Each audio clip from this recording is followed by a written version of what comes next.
Well, hello and welcome back to another edition of the Hiking Journal. In this adventure, I head back out to the San Bernardino National Forest near Pine Cove and take the Black Mountain Trail to the historic Black Mountain Lookout.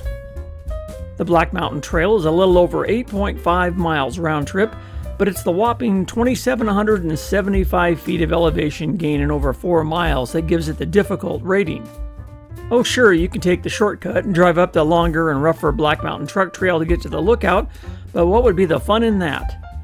Last fall, I set out to climb to the top of the lookout, but after I got stuck in a Caltrans work zone for over an hour, and I accidentally drove up the wrong Black Mountain Road for another 5 miles looking for the damn trailhead, I didn't even get started till after 9, which is way too late for a tough hike like this.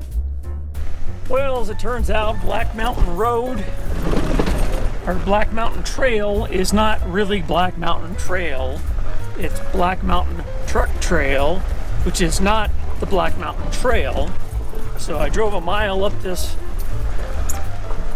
rutted washboard truck trail for no reason. I also suffered through some of the worst trail conditions I've ever faced before.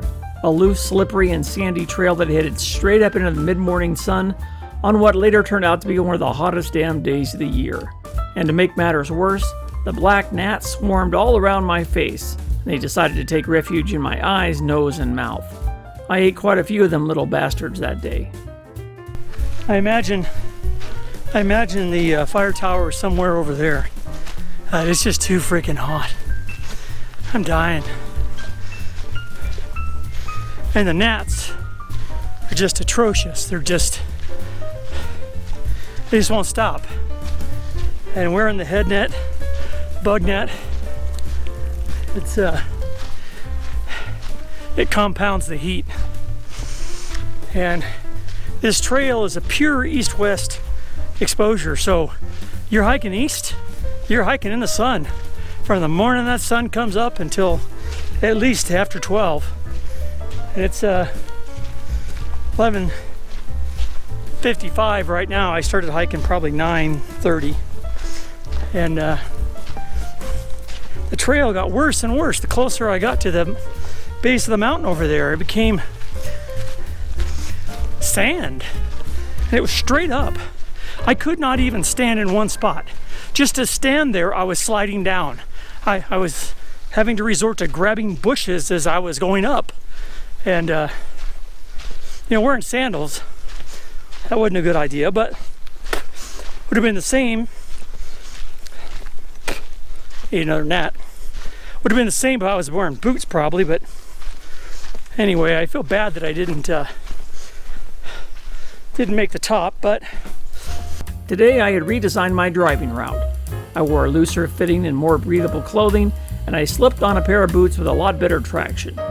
I also loaded my pack with electrolytes, energy gels, and a hydration bladder to stave off dehydration.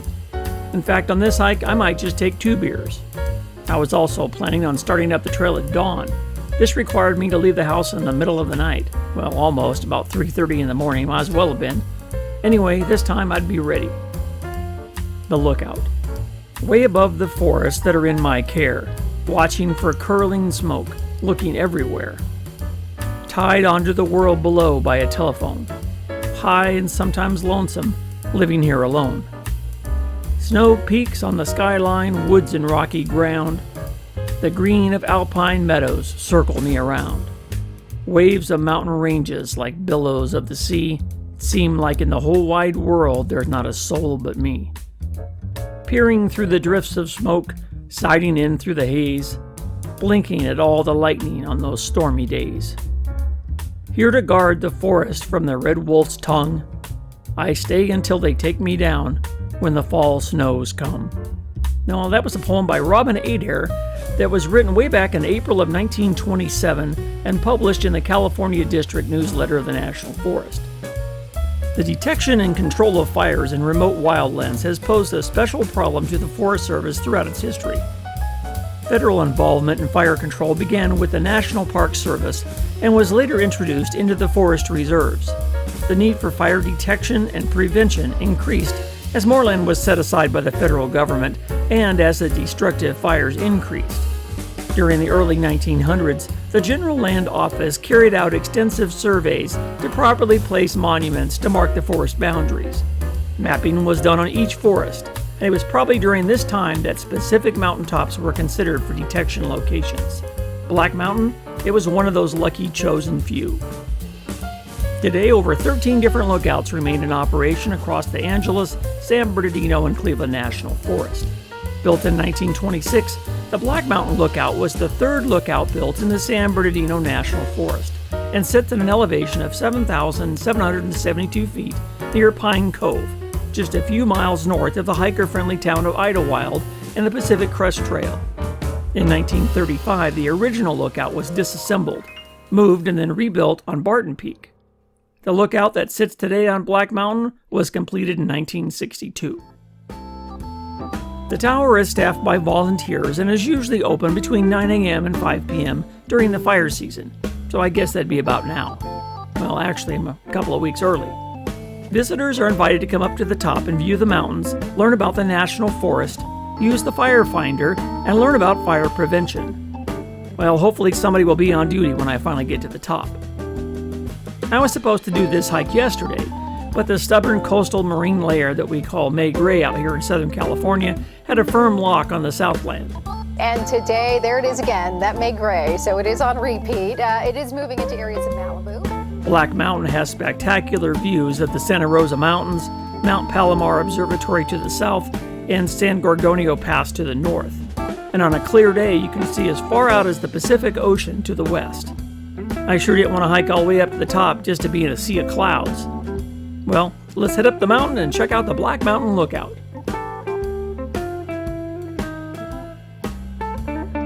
Well, good morning. Welcome back to another edition of the Hiking Journal. Today I'm at the Black Mountain Trailhead near Idyllwild, California. I had to leave the house really early this morning, about 4 o'clock, to get here. It's about 6 o'clock. It's in the mid to upper 40s right now here at the trailhead. And I'm wearing my McGregor tartan kilt today on the hike. This will be its first trip on a trail, so I'm looking forward to that. And it ought to be a good hike today. It ought to be a round trip hike, a little less than 8 miles. It's going to have some significant elevation gain though, about 2,700 feet, 2,800 feet, something like that. I've been to this trailhead before and I didn't make the top, but I also came here on one of the hottest days of the year. It was over 103 down in the valley below, and even up here at this elevation, which is about, I'm going to say right around 5,000 feet. It was in the mid 80s that day, and it was just miserable. So today I got an early jump on it. I got here right as the sun was coming up, and I'm going to be heading up the Black Mountain Trail to the Black Mountain Lookout. Why don't you stick around and follow me up the trail.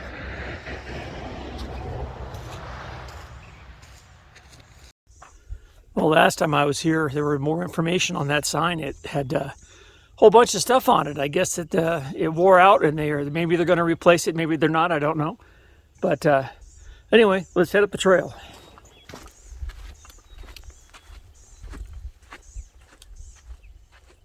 Well, I remember this.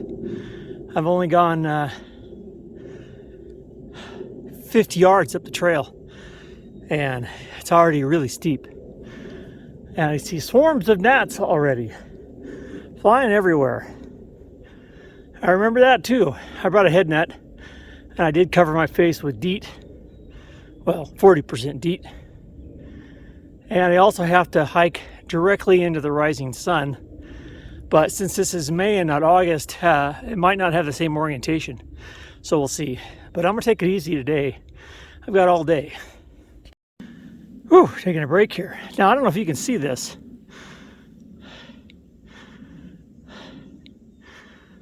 Whew. Look at no, they're not really gnats. I don't know what these are. They have white wings. There's a lot of them. Hopefully, they're edible, because I guarantee you later on I'm going to be eating a bunch of them. Whew, already out of breath. I noticed that the red shank manzanita is in bloom. And on the last trail I was on, it was just starting, and up here, looks like it's in full bloom.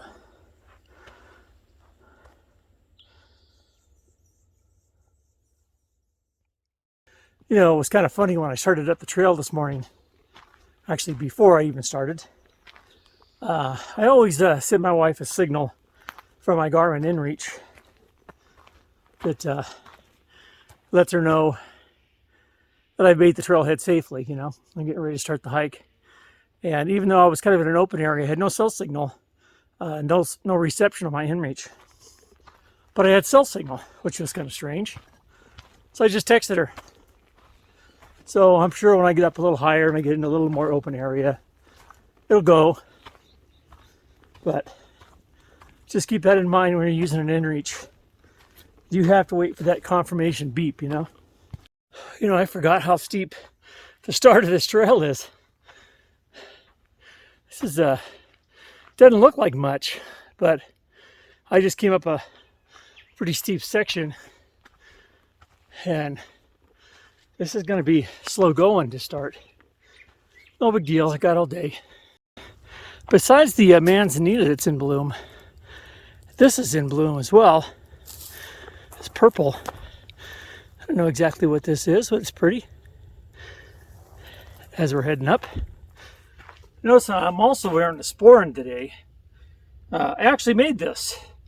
Getting a little handy with leather crafts, and it happens to go good with the McGregor tartan from, this is a sport kilt, so it's not as nice as the blue one that you've seen me wear from USA Kilts. This is a little thinner, and I thought this would be appropriate for today because it's going to be, not only is it thinner, it's lighter and most likely more breathable. So hopefully that'll be a benefit as I continue up the trail. And you've got a pretty good view. You can't see from here, but you can see the whole Yucaipa Ridge and Gorgonio Range behind us. It's sitting several thousand feet above the marine layer. Hopefully we'll get a great view of this in a little bit.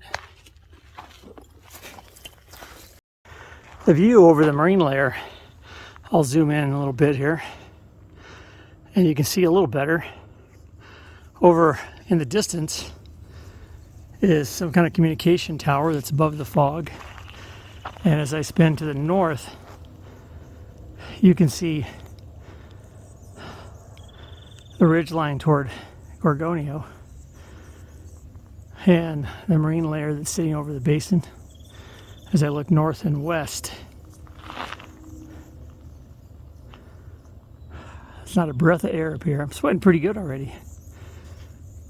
Might be time to take a sweater off here in a second.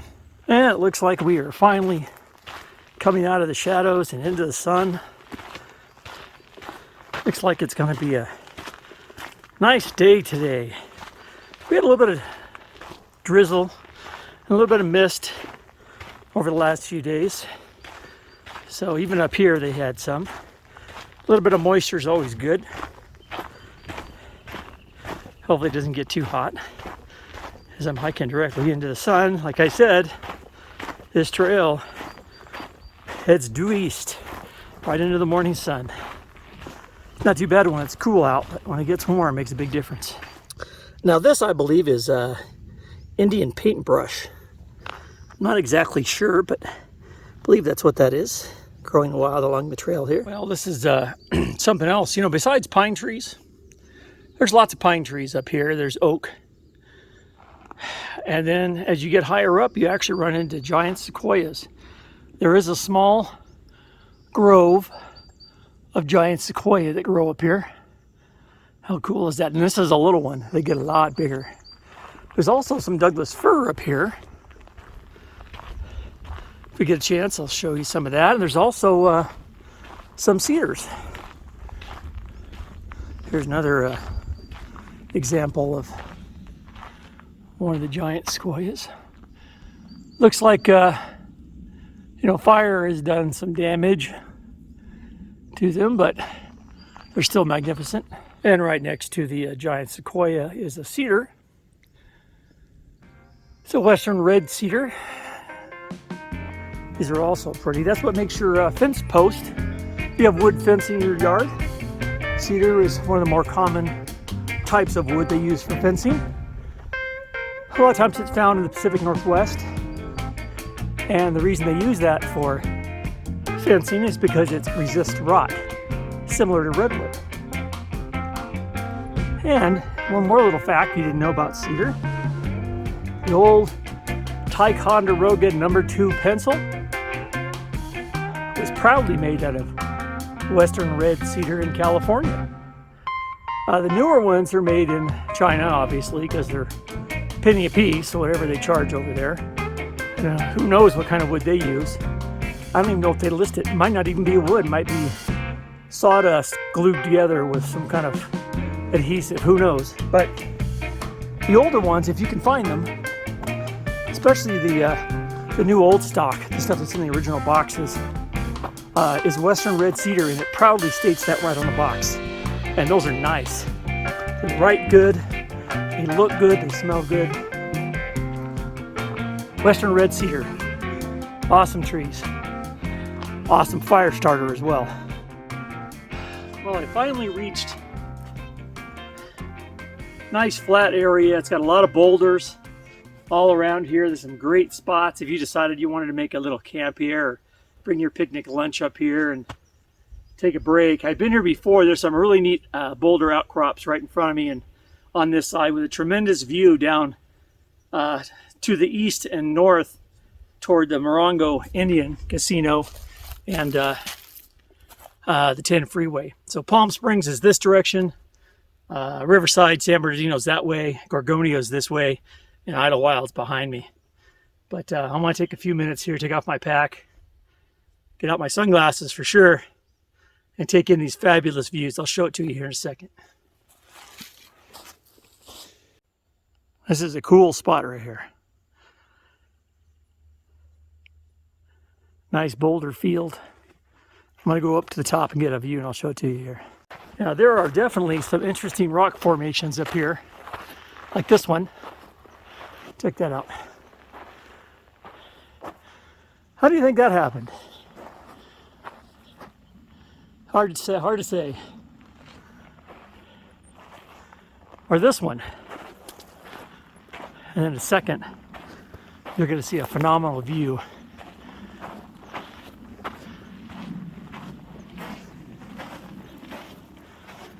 As the marine layer sits low on the horizon,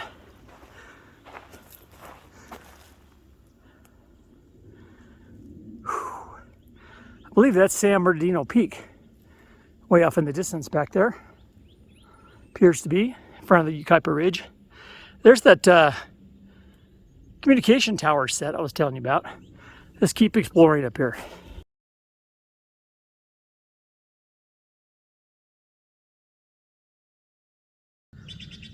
Well, I climbed up another little hill behind the boulder field just to get an overview. So you've got San Gorgonio in the distance and the boulder field in front of me. Taking a break here, took off the sweater, dug out the sunglasses, taking a nice good break here. I'm almost halfway to the lookout tower. Whew. It's a steep ascent right out of the boulder field. Thankfully it's short, but I had to stop here to get a good look at this boulder. This giant, massive boulder. It's just sitting here. And it looks like over the years, people have hung out underneath it and had fires because the whole underside is blackened from soot. And you can see where the dirt and decomposed granite floor is burnt as well, even though fires are strictly forbidden up here. But you never know. This could be from people recently taking a break, shelter from a brief rain or snow, or maybe this is dating back 1,000 years to our ancestors, where they used to do the same thing. You don't really know. Some more magnificent boulders over here. It looks like a tree was recently fell. This is all granite up here. Perfect for rock climbing. Rock climbers love this. Yeah, I came to this downhill section And even though it's nice and shady, you know how that goes. What goes down, it's got to come back up. Ooh, another steep little section. You know, you don't think about it much. Looking at the trip reports, you see that almost 3,000 feet of gain. And you don't realize that's in about 4 miles. That's pretty steep. And as I'm hiking up this trail, it's been, I don't know, 10 months, 9 months. And I do recognize some of the features, some of the rock outcrops and the boulders are really familiar to me. And this one in particular right here, it doesn't look like much, but this is where I took a break on my failed climb to the summit. Took a good long break here in the shade, set my pack on that rock. As we continue up the trail into the sun that's peeking through the top of the trees on the way to Black Mountain. Well, here's another thing that I noticed. I'm seeing more and more of the larger pine cones now, like this one. I'll kick this one out just so you can get a better look at it. Give you an idea how big it is. This one is, I've seen bigger ones, but it's still pretty substantial. These are size 13 boots. And you can see the width and length of that pine cone. And there's several of them here along this one section. In fact, there's another one over here that looks pretty big. It's been sitting here a while. And there's even more up the ridgeline. I'll see if I can get a picture of one in the tree here in a minute.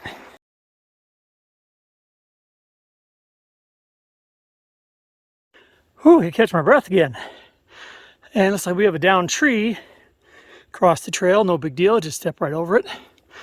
But the one thing you do have to keep in mind, anytime you step over a log, you have to look out for rattlesnakes, because sometimes they like to coil up on the other side, waiting for unsuspecting prey to jump over the top, namely being my foot. So this looks like a nice section of trail, but the levelest section of trail I've seen in a while. Trying to stay more hydrated today. So far, I think I'm doing a pretty good job. Well, I popped out one more time to a pretty good view, looking toward Gorgonio and the Southland. And one thing I was going to mention is, you know, 1,000 years ago, and even as few years ago as maybe 40 or 50, people in those days didn't have fairly obvious trails to follow. They didn't have GPSs, and whether you liked Bill Clinton or not in the 80s, he was the one that opened up military satellite GPS use to civilians, which totally changed the GPS industry, like Garmin and all the other ones that are out there. But in the old days, they did what they followed the ley lines, which were stories told by the elders and handed down from generation to generation. And while they didn't have maps, they had stories. And they would relate stories in a way that if you were up in this area, you would look for things that stood out. Unique tree, a unique rock formation, something that once you got to it, you would instantly realize where you were. And the ancient Indians and even the Aborigines in Australia followed ley lines. And even though we have GPS tracks and routes we can lay on our GPSs, and we have the California Conservation Corps to maintain the trails and to mark the trails. You have to remember, 1,000 years ago, they didn't have any of that. So when you see a unique tree like this one, or a unique boulder like that one, keep that in your mind. Look at it as you're heading toward it. And once you get past it, turn around and look back, because things look dramatically different going back than they do going forward. Keep that in your memory. Keep you from getting lost.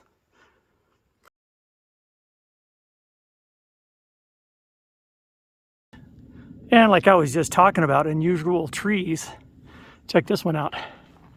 The way the branches are not only intertwined, but you've got a mix of the new and old red-shaped manzanita with the moss growing on the north side. How cool is that, huh? Plus, you still have that phenomenal view. You know, and while this trail isn't really that difficult to follow, just stay in the sandiest path, follow the footprints. It's pretty obvious. But somebody has taken the time to leave some friendly reminders. Not quite a rock cairn, it's a pine cone cairn. And I believe somewhere up there is our lookout. Noticed this little overhang. If that was a rattlesnake, why wouldn't that be a sweet spot? I don't see anything, but you never know. You know, as I'm working my way closer to the foot of the mountain, I noticed on the map there was another trail that came into this. I think it's the Cinco Posas Trail, something similar to that. And it kind of meanders around and ends up at the Black Mountain Truck Trail, which, if you remember from the last time I was up here, is what I thought was the road to get to the trailhead, which was not. And the Black Mountain Truck Trail winds up the face of the mountain and winds around and around through a couple of yellow post campsites and actually goes very, very close to the Pacific Crest Trail as it's going northbound from Idyllwild. And it also goes to the lookout. So the people that actually volunteer and work at the Black Mountain Fire Lookout, they don't do this trail like I do. They drive it. And during the winter months, obviously they can't get up there because of the snow. And just a few weeks ago, there were several feet of snow up here, and people that were hiking up this trail posted on all trails. They were post holing. There was some ice. There's no real exposure that I remember, but what a difference a few weeks make, huh? There's not even a hint of snow now. You know, as I'm heading up the trail, it's having a little bit of mercy on me. Not a lot, but some. But there's some things to take notice of. Not only the pines that are growing here, and you can obviously tell the type of a pine by how many needles it has, and how long are they? These are about 6 inches long, I'm guessing, and they're in groups of 3. So some are in groups of 5, some are groups of 4, some have longer needles, some have shorter needles. Anyway, the other thing I wanted to take notice of is this post. Now, obviously this is not natural. This was put here for a reason. I don't know what that reason was. There's no sign on it. Maybe at one time there was a sign. But what I'm really excited about is what's over here under this manzanita. These are snow plants. These are red snow plants. These are pretty cool. You don't see these very often. They're usually grown at higher elevations. They love the snow, obviously. They're bright red. They're gorgeous. All right, well, here's another interesting object on the trail that's literally right off the trail, which I'm walking right by. This dead tree. I can't even tell you what kind that is. Maybe it's a manzanita that's gone through its life cycle. Looks like Medusa or some massive elk antlers. I don't know, got to use your imagination, I guess. But just something to remember as you're heading down the trail. When you see that, you'll know you're on the right path as we're continuing up the trail to Black Mountain. Well, this is a nice little shady sections. We do have some ferns growing wild along the trail, which is nice. Let you know that it's a little moisture down here because of a little squirrel. A lot of people believe that the small little squirrels look like chipmunks. They're actually not chipmunks.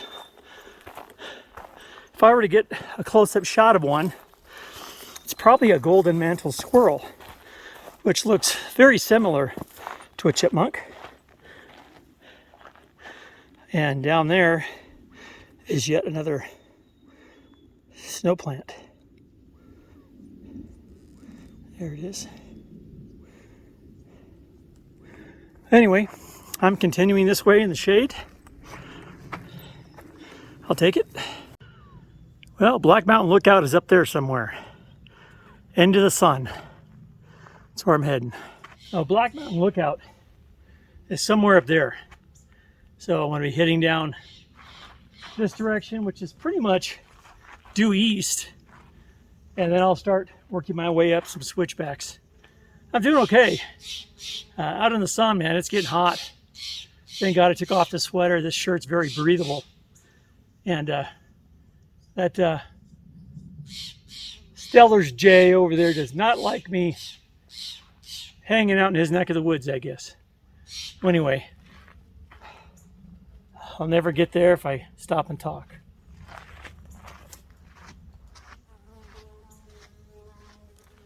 You know, it's funny what difference, a year makes, or less than a year.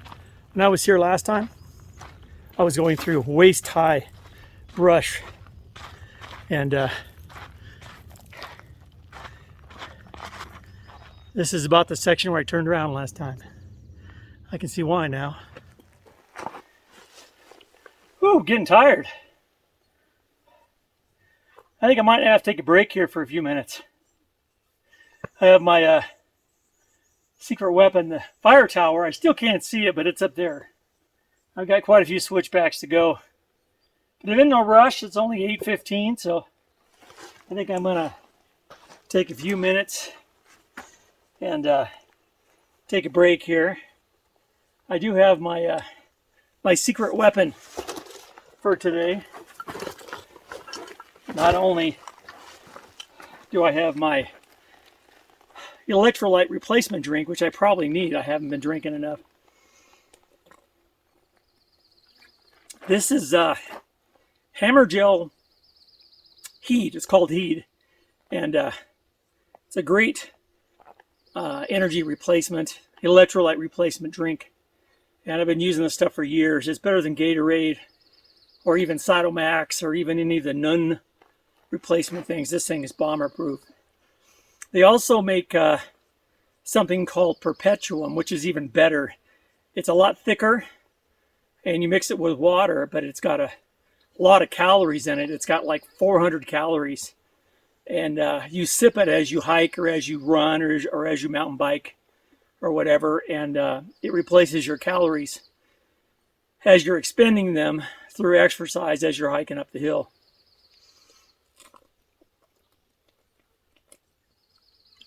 I'm going to take a few minutes here, cool down. I'm getting a little hot. Even wearing this super lightweight shirt. This shirt's actually pretty good. It's, believe it or not, it's feather light. It's got to be the lightest shirt I've ever seen. It's got a zipper pocket to secure maybe a map or something on this side. And a Velcro closure pocket on this side. It's got a giant vent across the back for breathability. And the best part about it, I got it at Sam's Club for, I think, $12. So this is its first hike. And I decided to team it up with my sport kilt from Sport Kilt. And so far, so good. I do have my little top secret energy boost I'm going to show you here in a second. Well, I wanted to show you this. This is my top secret energy replacement. You're probably going to laugh. Remember when you were a kid, if you're old enough to remember back when you were a kid, and Grandma would send you one of these in the mail at Christmas, and you absolutely hated these. That's a fruitcake. And what's phenomenal about fruitcake is it doesn't melt, it doesn't really freeze, you don't have to refrigerate it, and it is just packed with calories. In the old days, mountain climbers, people climbing Everest and people traveling cross country, especially people in Europe, used to use this all the time. One serving, 1 ounce, 1.5 ounces of this has a whopping 27 grams of carbohydrates. 27 grams in 1 ounce. This little piece is 5 ounces. So this right here is like 130 grams of carbohydrates that you can use as energy replacement. It's also got, I don't know, 150 calories or more per ounce. So if I eat half of this, I'm going to get like 400 calories and 150 grams of carbohydrate. That's awesome for using for the final push. I know a lot of people don't like fruitcake. Yeah, I get it. I'm not really that fond of fruitcake either, but you can't deny the nutritional benefits of this 100-year-old recipe handed down from the old world called fruitcake. And it's not bad. So anyway, I'm probably not going to eat all this right now because I don't know if I can stand that much of it, but I am going to eat a big chunk of it, and hopefully that'll help me get to the top of Black Mountain.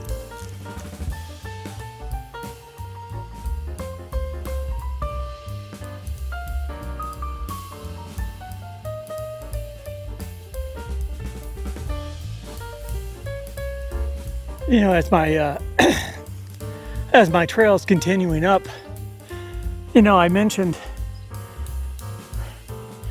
ley lines, things to look at when you turn back on the way down the trail. Check out that tree that fell across, and the other one that's bent at almost a 90-degree angle. And guess what? It's pointing back down the trail. In fact, so is the one to the left.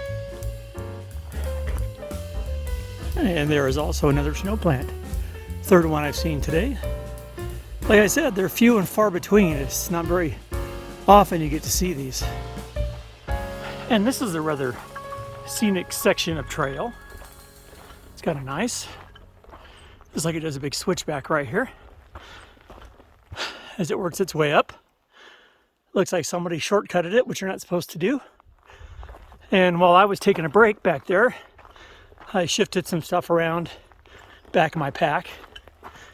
And now I've got something clanking in the back. It's probably gonna drive me nuts. It's like the Clampets with everything they own in the back of their wagon, you know?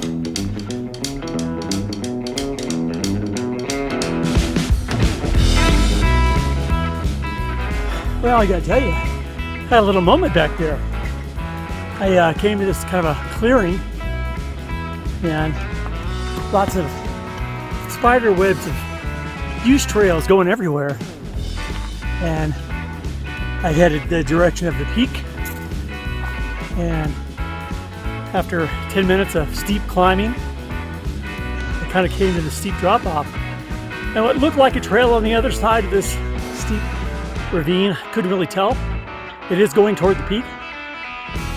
It's just something didn't look right. You know, I thought, well, for a trail that's used as much as this one, it's be a little better marked. Not that any of this trail is marked, because it really hasn't been. There's been not one sign this entire time. But I thought, no, I better stop and take a break here. I've already expended more energy than I thought I would. So, stopped, pulled out my GPS that I had preloaded waypoints on, and a route. I had gone off quite a bit. And luckily, I just followed the direction. I navigated along the route, and within 10 minutes, 5 minutes of kind of going cross slope, slippery, loose granite slope. I saw the real trail, which was a little better defined, not much, but a little bit. And now I'm on that one. So now I'm tracking right up the route. I probably don't need the GPS anymore, but I might as well just keep it since I don't want to stop, take off my back again. So I'll just hang on to it. And let me see what elevation I'm at right now. Right now I'm at almost 7,000 feet, so 700 feet to go. Well, I've been climbing and climbing and climbing, and boy, what a view. I'm not that far from Fire Tower. That down below is Interstate 10, heading out toward Indio, Palm Springs, Coachella Valley, with Gorgonio in the background, and San Bernardino Peak, and with the Washington Monument Peak on the far left. So we're getting there. I can hear the wind rustling through the trees up here. It might be windy when we get up top. We'll see.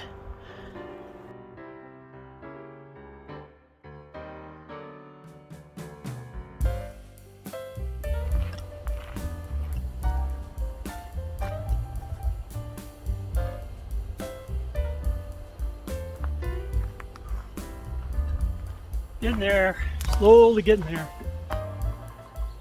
Well, there's a couple more snow plants, a pair of them, sitting over there, gathering up some sunlight this morning. I'm not too far from the top.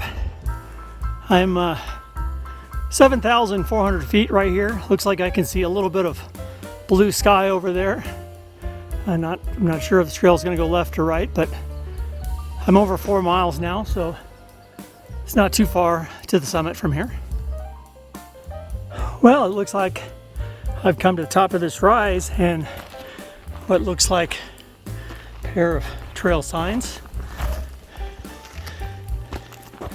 This one just says fragile habitat. And we'll head over to this one, see what this one says. What do you think? What do you think this says? Let's check it out. Trail. Well, that's pretty generic, huh? It's like a nice spot to take a break. Looks like the trail is going to go up that way.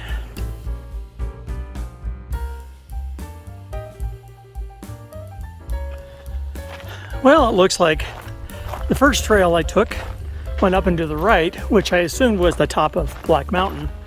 And after going a little ways, I realized I was off my track. And then this must be Black Mountain Truck Trail.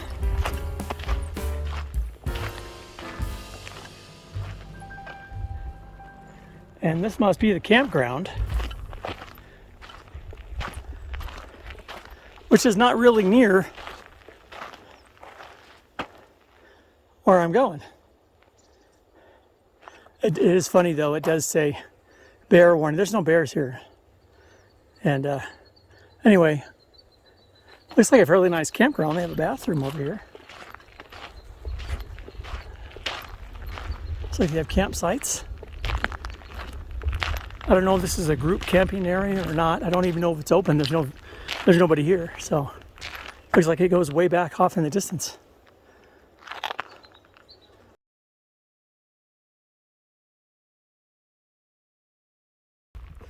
Well, looks like I'm going to turn an 8-mile hike into a 10-mile hike. You know, after I went down the fire road to the Boulder Basin Campground, now I'm on the what I believe is the Black Mountain Truck Trail. I looked at the GPS. I'm at 4.8 miles right now, which is more than I should have been. A little wandering around down there at Boulder Basin, and then wandering around off trail, trying to find the trail. And now I'm on the truck trail. So I believe this is the road that the fire lookout volunteers actually take to get to the tower. And I've got 7,550 feet right here. It's 7.7. So should be around the corner. I can see it peak to my right, and the road is winding in that direction. So anyway, it's kind of a boring end to the climb, but it's easy. I'll take it. Well, there's our first glimpse of the fire tower. Couldn't come soon enough.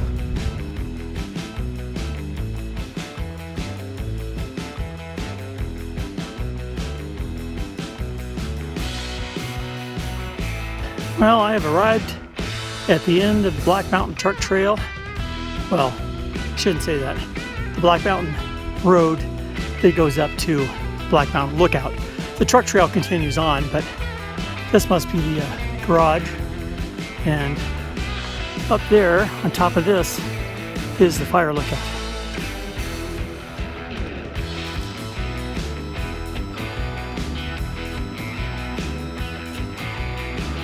Well, we're almost there. According to the GPS, let's see here what we got. 7,711 feet right here. We're almost at the top. Great view of San Gorgonio in the background. Almost there. You know, as I'm working my way up the last few feet to the Black Mountain Lookout, I have to tell you, this has been a tough hike. You know, I know last time I turned around I didn't make it, but it more than makes up for it this time. But this is no walk in the park. You know, this is a tough hike.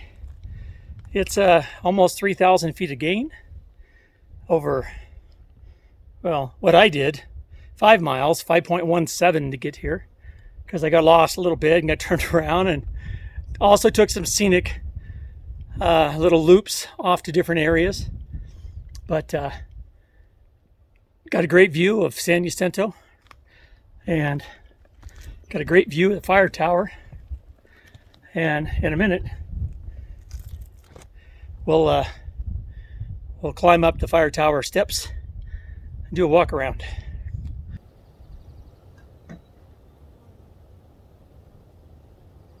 Wow, what a tremendous view from up here. In a minute, I'll bring you up here.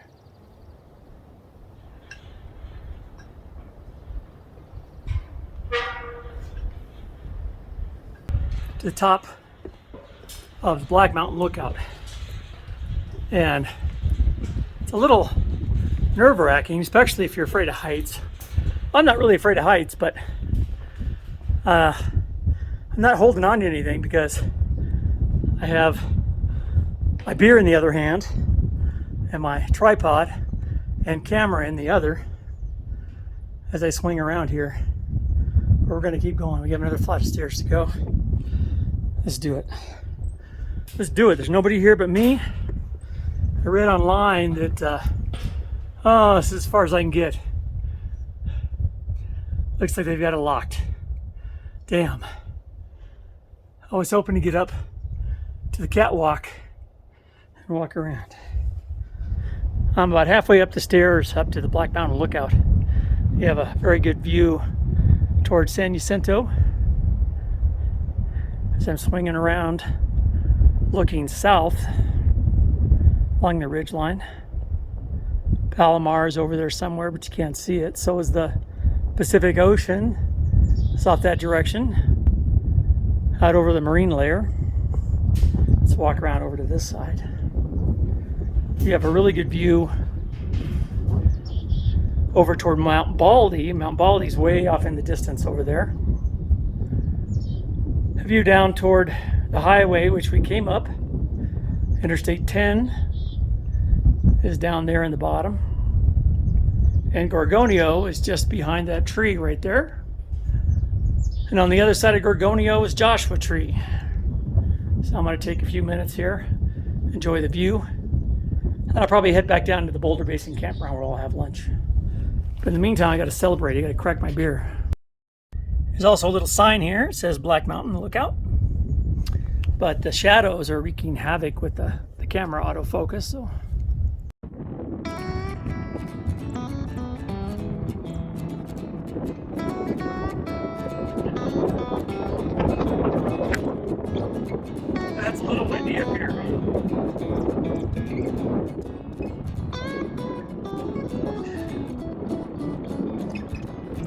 gotta have a sport and keep my guilt down. Anyway, it's been a tough hike. Black Mountain Lookout's right behind me. 7,700 and I don't know, 70 something feet, I think. Been a good day. I've been celebrating with a Johnny's American IPA Premium from Moab Brewery in Utah. We went to Utah a couple months back and I saw this and I thought, well, I'll give it a shot. It's not bad. It's a little on the bitter side, but I think most IPAs are. It's a really pretty bird flying around me right here. Maybe I'll get lucky. He'll fly in front of the camera. There he goes. He's got some green. He's got a green back and some white trim on his wings. Well, anyway, I'm a little bummed that the fire tower is closed because I can't go on the top tier. Would have been nice to be able to walk around the catwalk, maybe even get a view inside. Maybe next time. This little bird is taking a fancy to me, I think. Wondering what I'm doing up here. Well, anyway, I'm going to take about 15 minutes up here, take in the views, and enjoy my beer. Enjoy the solitude of hiking up here all by myself. I didn't see one person on the trail today, and to be honest, I don't think I will heading down. I did get an early start, so maybe that has something to do with it. Anyway, I did get lost a little bit. Not technically lost, just off trail. There's two birds. There were several places where you came to a flat area and the trail kind of meandered. There was no signs anywhere along this trail, none. I mean, there wasn't even a sign at the trailhead. All the information was gone. But it's pretty obvious once you get to, 2/3 of the way up, and then I hit that one spot that kind of threw me off a little bit, but I did have a map, I have a compass, I have actually 2 sets of GPSs. I have the Garmin eTrex, or the Garmin Mini InReach, which I have right here. I just sent my wife a text letting her know that I was stopping for a break at the fire tower, and I also have a Garmin 60 CSX. It's an older GPS, but it works good. It gets better satellite locked in the InReach, believe it or not, even though it's older. And I use that to actually get back on track. So on the way back should be pretty straightforward. I'm just going to take the road down just like I took the road up. And then once I get back down to the Boulder Basin campground, I'm going to fire up my stove. I saw some picnic tables. I might be able to use my stove down there, hang out in the shade for a bit. And then from there, it's just straight down. Downhill all the way. It ought to go pretty quick. It took me a little longer to get up here than I thought. I left the trail at about 6, but I got up here, I don't know, about 10, so 4 hours to get here. 4 hours and 5 miles, that's not very good time-wise, but I did stop quite a few times. I took a lot of video, took a couple of breaks, took my time, and really enjoyed myself. And I have just a phenomenal view from up here. In a minute, I'll give you another shot. I can totally see the Morongo Indian Casino along the 10 freeway down there, and I can see Saddleback Peak, which is the Orange County high point over there, and all of Riverside, San Bernardino, all the way out toward Palm Springs. Just phenomenal view. No wonder they put a fire tower up here. Well, anyway, thanks for joining me on this adventure. My hike up to the Black Mountain Lookout near Idyllwild, California. Be sure and hit the click and subscribe button when you get a chance, so this way you won't miss any of the future episodes of the Hiking Journal. And I do have something coming up in the next couple of weeks I'm looking forward to. I'm going to recreate or travel through the area that was famous in one of the most famous novels ever written. It was about the Wild West. It was written by Helen Hunt Jackson, called Ramona, in the 1870s, about the plight of the Native American Indians. And I'm looking forward to this one. It's going to be more of a 4-wheel drive trail. There are a couple of geocaches along the way. I might do a small little peak that's nearby. I might not. But the next one will be an easier one for me. It'll just be a drive, and it'll be a little fun adventure. And if you're into driving in a Jeep 4-wheel drive and looking at geocaches and recreating history from 150 years ago, about 150 years ago, stick around for the next episode. That'll be interesting. That'll be out. In fact, I'm going to another fire lookout as well, the Red Mountain Fire Lookout. And the actual death location of Juan Diego, also known as Alessandro, in the book. Well, anyway, it's getting pretty windy up here. I better get my pictures and get out of here and get down below where I can get some shelter and get my lunch going.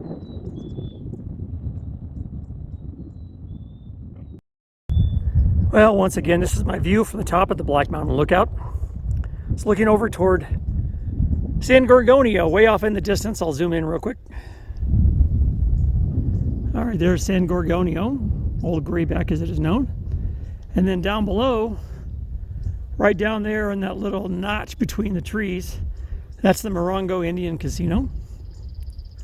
And it works its way left along Interstate 10 out to, I guess it would be the west, north and west, toward downtown San Bernardino and Riverside.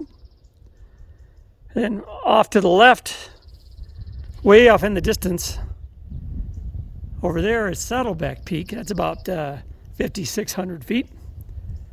And in a minute, I'll go to the other side and I'll get you a view from that direction, looking south and east. But in the meantime, you gotta love these views up here. Phenomenal. And of course, it's a gorgeous day as well. You know, you look at these big boulders that are here, and you wonder how they got pockmarked like they did. San Jacinto is behind me in the trees. I got a better look. There's even a phenomenal tree here to mark the location. And of course, nothing is better than the lookout itself.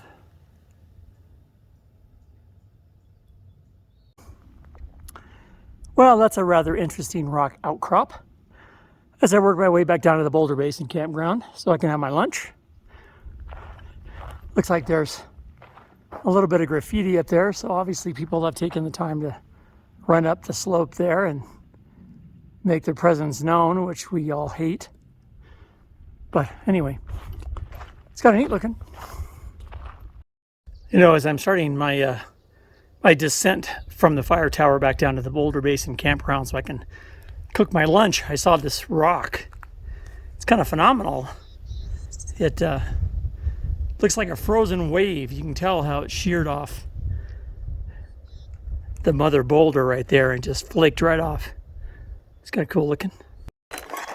Well, I decided this was as good a spot as any to make my lunch. I'm going to be using a Pathfinder bottle stove. This fits on the bottom of not only the GSI cup, which is very commonly used, it also fits on top the Trangia stove, which we all know is a great alcohol stove. So today for lunch, I'm going to actually have breakfast. This is Mountain House biscuits and gravy. It requires 12 ounces of water. So I'm going to pour 12 ounces of water in this GSI cup. I'm going to just estimate here. I know this is, I believe, a 16-ounce cup. I think I marked it. Maybe that's 16 ounces. I'm not sure. Anyway, I have 1 ounce of alcohol that I've already pre-measured. It's going to go into my Trangia. Actually, it's faster just to pour it all in because I already know it's 1 ounce. And if this turns out not to be enough, I have another 2-ounce bottle sitting over here. In fact, I might end up making a cup of coffee afterwards. If you've never used a Trangia stove, it's an alcohol burner. It's absolutely silent. And it's very, very difficult to tell when it's lit.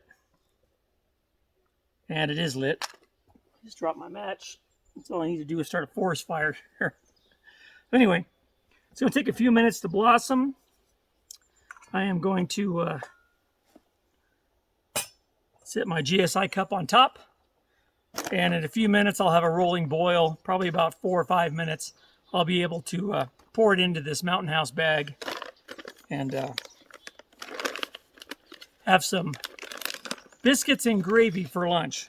Well, it's brunch. It's 11 o'clock. I just got to remember to take out the desiccant. Don't ask me how I know that. I've done that before. Anyway, now we just gotta wait. You know, if you've never seen a Trangia stove working, you probably can't see it, but it's burning pretty good. And it's only been maybe 2-3 minutes. Jesus, that's hot. And while it's not at a rolling boil, boy, there's some serious heat coming off that thing. That's just 1 ounce of alcohol. I think what I'm going to do is, after I pour the water into my Mountain House meal, I might go ahead and heat up another 8 ounces, 10 ounces of water, and maybe I'll just have a cup of coffee and my cooks enjoy the shade here in the Boulder Basin Campground. You know, I'm a little nervous about this campground just because there's nobody here. And there's some phenomenal campsites here.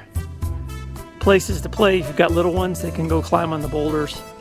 This looks like prime rattlesnake country, so you do have to keep a close eye on your kids.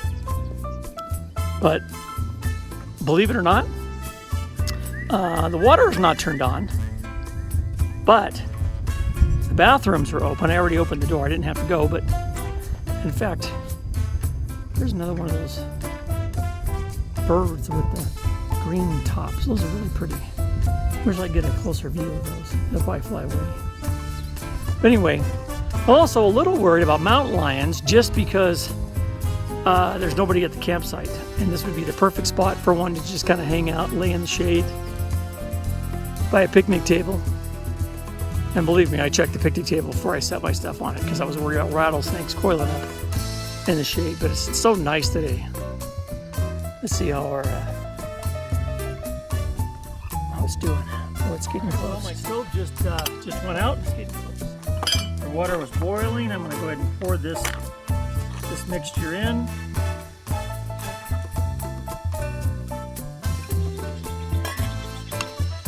Yeah, this is a very nice wooden spoon. I got this free. It actually came with, I don't know, one of the to-go meals that we ordered. I can see the little biscuit squares, and I can see the sausage, and I can see the gravy mixing up pretty good in here. You do have to mix these pretty well because if you've done any backpacking, if you've gone down to the bottom of the bag and discovered a spoonful of powder, you know what I mean? So this smells pretty good. It smells like biscuits and gravy Mom used to make. So I'm going to seal this up in the pouch. Oops, made a little bit of mess there. Let this set for about 10 minutes or so. I think it says 9 to 10 minutes. Just making coffee. This doesn't need to be at a full rolling boil. This was already pure water that came directly out of the filter from the kitchen. So I'm going to try this Avalanche Hazelnut Latte coffee. I've had this before. In fact, I think this is the same coffee that I had when I was up on the top of San Mateo Peak. This is phenomenal coffee. And this water is literally boiling right now. And I have a gnat in it. And I don't know how a gnat got in it because I had the lid on it.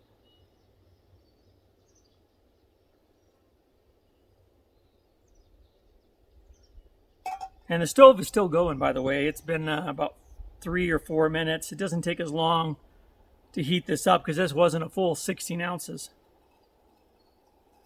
And it's really boiling now. There's probably another 4 ounces. I probably had 16 ounces in this cup.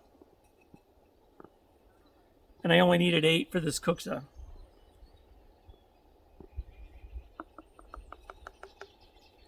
But I can show you what this coffee looks like. This hazelnut latte coffee is phenomenal.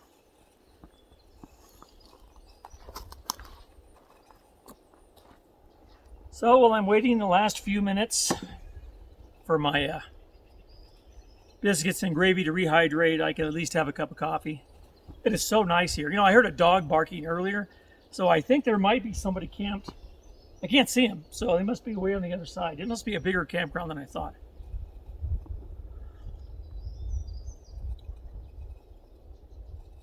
hazelnut latte. I decided to sit on this side of the table because the slope was kind of getting to me. I'm going to sit here and eat my my Mountain House biscuits and gravy and have my hazelnut latte from Avalanche. And believe it or not, the stove is still going. And it's, I'm going to have to let this thing just burn out. I do have the lid over here. I can always snuff it out, but it's probably going to go out here in a minute.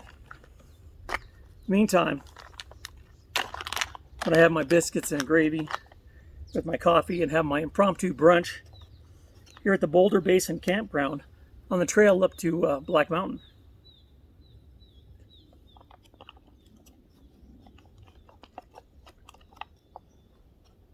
The next backpack trip I go on, I'm going to have to bring this for breakfast. It's pretty good.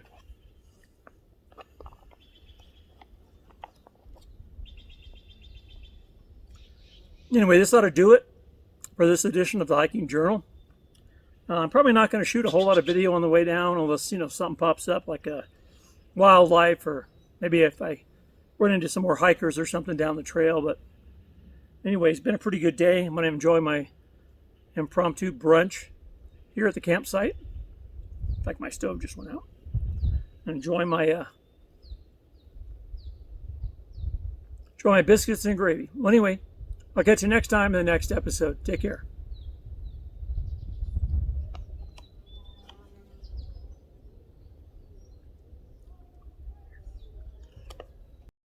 As I'm heading back toward the car, just a little ways past the Boulder Basin Campground, I ran across these pine cones.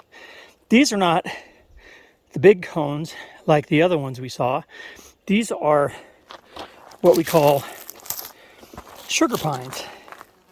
And these are actually longer than the other ones. They're not as big, they're not as heavy, but they're longer.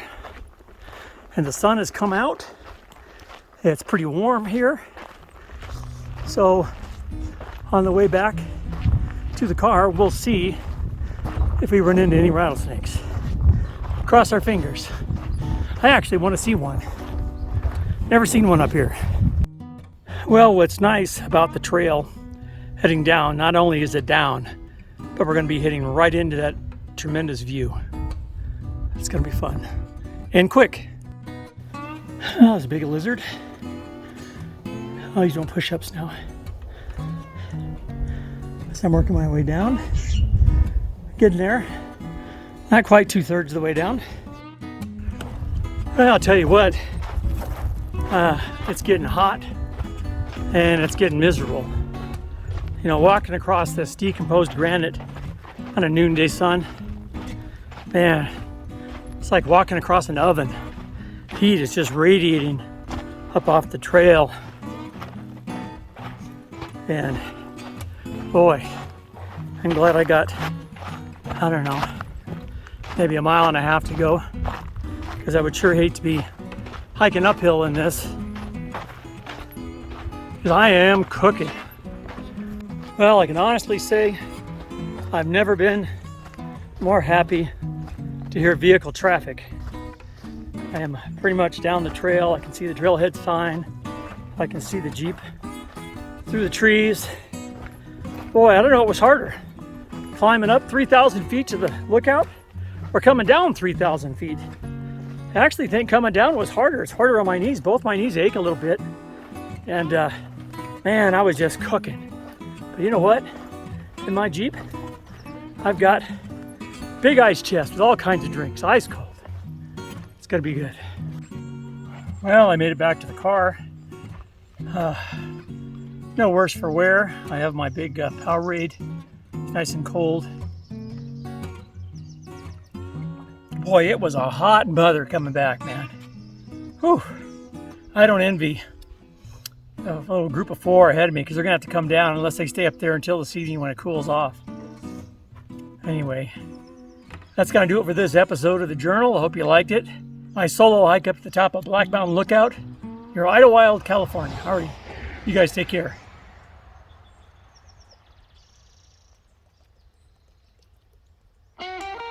Oh, this is good. Well, that'll do it for this edition of the Hiking Journal. I hike up to the Black Mountain Lookout in the San Bernardino National Forest. If you have any questions or comments, drop me a note in the comments section below. And don't forget to click the like and subscribe button to get notifications when I put out another episode of the Hiking Journal. Once again, thanks for listening, and I'll catch you next time on another edition of the Journal. Oh, and one more thing. The Anthony's Audio Journal website and podcast is still around, and I just renewed the rights to the website, the server, and I listened to a few of the older shows. They are pretty good, so if you got some time to kill and want to hear about some of my older adventures, maybe learn about tents or stoves or books or clothing layers or how to start a fire, or maybe you're just in the mood for some entertainment, check out the original Anthony's Audio Journal podcast on iTunes, Google, or just click the listen button on the Anthony's Audio Journal website. And that'll be over at anthonysaudiojournal.com. Anyway, take care, and I'll see you later down the trail. Bye-bye.